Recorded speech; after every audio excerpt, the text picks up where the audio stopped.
अस्सलाम वालेकुम, good morning everyone. हमने सोचा आज जो है वो शुरुआत आपसे बात करने की हम घर से निकलते वक्त ही करें। हमारे घर के 2 डोर्स हैं, एक फ्रंट डोर है, एक साइड डोर है, लेकिन हम जो है वो विंटर्स में स्पेशली जो है वो साइड डोर यूज़ करते हैं, स्नो की वजह से भी, और इजी भी रहता है। साइड डोर से गाड़ी से आप उतरे और वॉक करके जल्दी से अंदर चले गए। फ्रंट डोर हम लोग जो है वो जब कोई गेस्ट वगैरह आता है तो हम फ्रंट डोर ओपन करते हैं। और उसके अलावा समर्स में यहाँ पे ऐसे ही होता है, मोस्टली घरों में जो है वो 2 डोर ही दिए जाते हैं, एक साइड डोर होता है और एक फ्रंट डोर होता है। जिन लोगों के घरों के साथ गैराज ऑलरेडी बना हुआ होता है, जैसे हमारा ओपन पार्किंग एरिया है, हमारा गैराज नहीं है घर में, तो हम लोग गाड़ी पार्क करके और साइड डोर से इन हो जाते हैं। जिन लोगों के घरों में गैराज होता है तो वो गैराज में गाड़ी पार्क करते हैं और उसके बाद गैराज का ही डोर एंट्री के लिए यूज़ करते हैं घर के अंदर।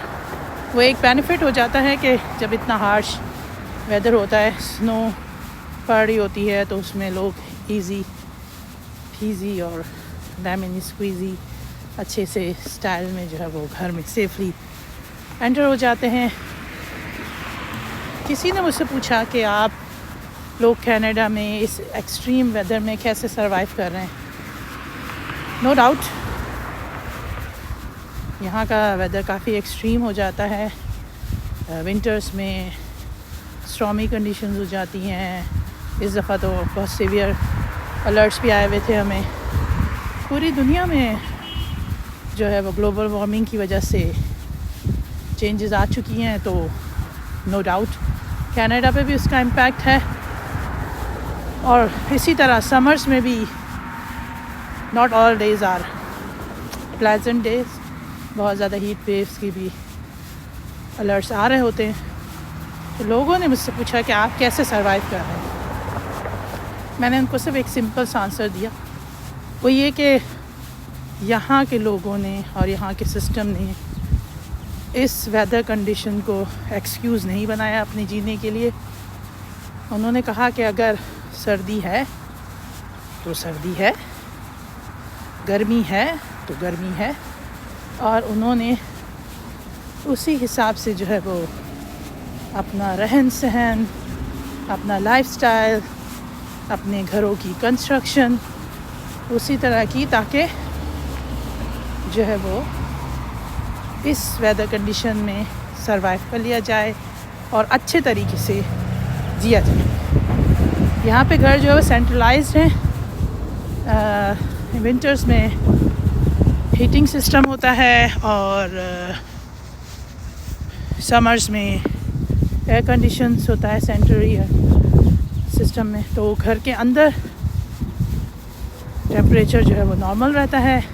गर्मियों में घर थोड़ा ठंडा रहता है अंदर से, सर्दियों में हीटर की वजह से घर अंदर से गर्म रहता है। और बाकी सीजन्स में भी, जैसे यहाँ माशाल्लाह बारिश होती है, तो बारिशों के बाद ड्रेनेज सिस्टम बहुत अच्छा बनाया हुआ है। बहुत कम ही होता है कि ओवर फ्लडेड होते हैं, कभी कभी होता है कि कोई इमरजेंसी हो जाए, वरना ओवरऑल मैनेज हो जाती हैं चीज़ें यहाँ पे बारिश होने के बाद। अगर कंटिन्यूस 24 आवर्स बारिश रहे तो उस पर प्रिकॉशन ली जाती है, वरना फिर मैनेज हो जाता है। तो बारिश के बाद भी बारिश जो है वो अभी तक शुक्र अल्हम्दुलिल्लाह यहाँ पर रहमत ही कंसिडर की जाती है, जहमत नहीं। आप सबको बताने का मकसद ये नहीं है कि I am trying to do the comparison, नहीं। कुछ दुनिया में ऐसे हिस्से हैं जहाँ इससे भी ज़्यादा एडवांस तरीके से जो है वो सिस्टम को इम्प्लीमेंट किया गया है कि बहुत बेहतरीन तरीके से लोग जो है वो जी रहे हैं। यहाँ पे जो है जब स्टॉर्मी कंडीशन होती है तब स्कूल्स बंद होते हैं, तब ऑफिसेस को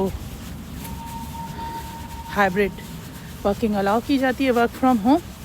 जो लोग वर्क फ्रॉम होम कर रहे हैं वो करते हैं रूटीन वाइज, लेकिन उसके अलावा यहाँ पे लाइफ मस्ट गोइंग ऑन वाला सीन है। जो वेकेशन आती हैं, जो लॉन्ग वीकेंड्स आ रहे हैं वो आ रहे हैं, लोग उसमें अच्छे से अपनी एक्टिविटीज़ को प्लान करते हैं। किसी ने अपने फ्रेंड से मिलने जाना है दूसरे प्रोविंस में, या किसी ने कहीं और कुछ एक्सप्लोर करने जाना है, तो वो लॉन्ग वीकेंड को चूज़ करते हैं। उसके अलावा हॉलीडेज़ को यूटिलाइज़ किया जाता है। लेकिन उसके अलावा यहाँ पे ऐसी डेली बेसिस पे एक्टिविटीज़ या रूटीन नहीं रुकती। हर इंसान अपने रूटीन के हिसाब से, हर इंसान अपने स्केड्यूल के हिसाब से जो है वो इसको फॉलो कर रहा होता है। अब आप मुझसे पूछेंगे कि मैं सुबह मॉर्निंग वॉक का टाइम कैसे मैनेज कर लेती हूँ। So is a kind of a blessing. शुक्र अल्हम्दुलिल्लाह कि अभी तक टिल मार्च एंड तक मेरी शिफ्ट आवर्स जो हैं वो सुबह थोड़ा लेट हैं। तो मैं अगर नींद पूरी करके भी उठती हूँ और फजर की नमाज़ पढ़ने के बाद मैं नैप ज़रूर लेती हूँ, ताकि मैं अपनी जॉब के लिए और अपनी पूरे दिन की एक्टिविटीज़ के लिए फ़्रेश रहूँ। और उसके बाद जब रूटीन स्टार्ट करती हूँ तो मैं कोशिश करती हूँ कि मॉर्निंग वॉक होनी चाहिए। मैं जैसे कि मैंने आपसे पहले भी शेयर किया था कि मैं चोट लगने की वजह से मैंने 1 महीने से और उससे पहले भी कुछ इंसिडेंट हो गए थे, उसकी वजह से मैंने वॉक स्किप की हुई थी। लेकिन मेरी कोशिश होती है बहुत एक्सट्रीम वेदर कंडीशन में नहीं, लेकिन जब वेदर बेरेबल हो, जब आप बर्दाश्त कर सकते हैं, तो उस वक्त आप बाहर आएँ और फ्रेश हवा में जो है एटलीस्ट 30 मिनट्स तो गुजारने चाहिए, ताकि आपको पता चले। आपने देखा होगा कि जिस दिन बहुत चमकीला दिन होता है उस दिन इंसान का मिजाज अलग तरह का होता है। तो यहाँ पे भी कुछ इसी तरह के मूड्स होते हैं लोगों के। जब सनी डे होता है, भले ठंड हो, जैसे विंटर्स में जो है वो टेम्परेचर -13 और -27 दिख रहा होता है डिवाइसेस पे और वेदर फोरकास्टिंग में, लेकिन ऊपर सूरज चाचू हों आसमान पे, तो लोगों का मूड यहाँ पे बड़ा प्लेजेंट और बड़ा अच्छा रहता है, क्योंकि एक खिला खिला रोशन सा दिन होता है। इसी तरह आज जो है वो बादलों की और सूरज चाचू की गेम चल रही है, छुपन छुपाई की। तो थोड़ा सा बादल बार बार उनकी किरणों के बीच में आ रहे हैं, इसलिए थोड़ा सा क्लाउडी और सनी मिक्स वेदर है। लेकिन ये भी एक बेहतरीन चीज़ है कि पुरसुकून है। आज मैं बहुत शॉर्ट राउंड लूँगी, क्योंकि कुछ बहुत इम्पोर्टेंट से काम निपटाने हैं मुझे। तो मैंने सोचा कि बाहर निकला जाए, फ्रेश हवा में जो है वो अच्छे से सांस ली जाए। घरों के अंदर सेंट्रलाइज सिस्टम होता है, लेकिन क्योंकि फ़िल्टर है, सब कुछ है, लेकिन फ्रेश हवा की बात ही कुछ और है। अच्छा जी, अब जो टाइम पीरियड स्टार्ट हुआ है, जैसे स्प्रिंग स्टार्ट होने वाला है, कुछ अरसे में मैं आपको दिखाऊंगी कि जो पीछे आपको ये सारा ड्राई नज़र आ रहा है, कि कुछ अरसे में सब ग्रीन हो जाएगा इंशाल्लाह। तो इन परिंदों ने वापस आके अपने घोंसले बसाना शुरू कर दिए हैं और परिंदों की चहचहाट आना शुरू हो गई।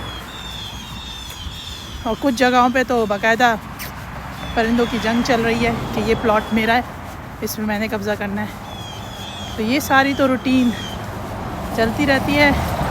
ये एक नेचुरल फिनोमेना है, एक नेचुरल साइकिल है। जब सीजन्स बदलते हैं, सीजन्स चेंज होते हैं, तो ये सारी एक्टिविटीज़ होती रहती हैं जिसे हम इंजॉय कर रहे होते हैं। शुक्र अल्हम्दुलिल्लाह।